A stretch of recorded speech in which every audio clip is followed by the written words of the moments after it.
ოკუპირებულ აფხაზეთში კრიმინოგენული ვითარება დღითიდღე უარესდება. ბოლო დღეების მთავარი განხილვის თემა აფხაზურ ტელეგრამ არხებზე ოჩამჩირის რაიონის ერთ-ერთი სოფლის, ეგრეთ წოდებული გამგებლის მიერ ადგილობრივი ქალბატონის გაუპატიურების მცდელობისა და დაჭრის ფაქტი გახლდათ.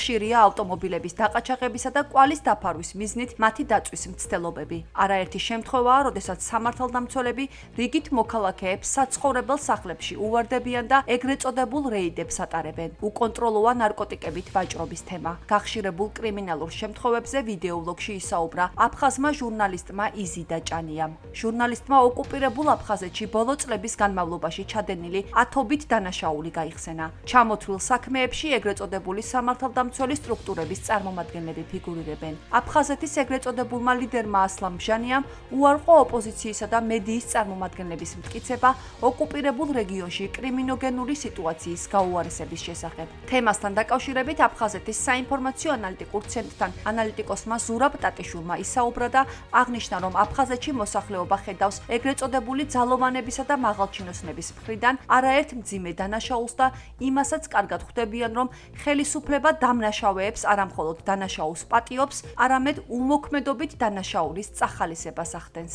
17 აპრილს ღამე დააკავეს ახალგაზრდა, იქ პროცედურულ დარღვევებსაც ჰქონდა ადგილი, მამამისიც დააკავეს, იქ ცემეს კიდევაც, როგორც მშობლები იძახდნენ.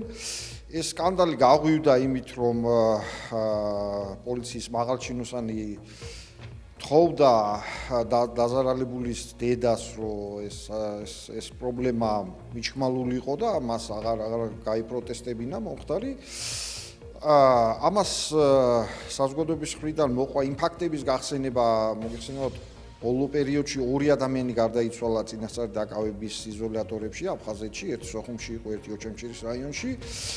და თან უფრო პატარა დანაშაულებზე, ესე ვთქვათ, ბევრი საუბრობს უბრალოდ, აქ ამასთან მოსატანი არაა, თორე იქ ფულის აღება და სხვა ტიპის დანაშაული ეგრეთ წოდებული ძალაუფლების მხრივ საკმაოდ გავრცელებული მოვლენა არის. მოსახლეობა ხედავს, რომ ადგილი აქვს ესეთ დანაშაულებებს ეგრეთ წოდებული ძალაუფლების მხრიდან და სათანადო რეაგირება პოლიტიკური ხელმძღვანელობის მხრიდან არ ხდება, ჩნდება ეჭვი, რომ ხო არ ხდება წახალისება ასეთი საქციელის და ამის მიზანი არის, რომ ხელისუფლება ეყრდნობა ამ ძალაუფლებს, მათი მეშვეობით ინარჩუნებს ძალაუფლებას და შემდგომშიც, მომავალშიც მათზე დაყრდნობით აპირებს მართოს რეგიონი.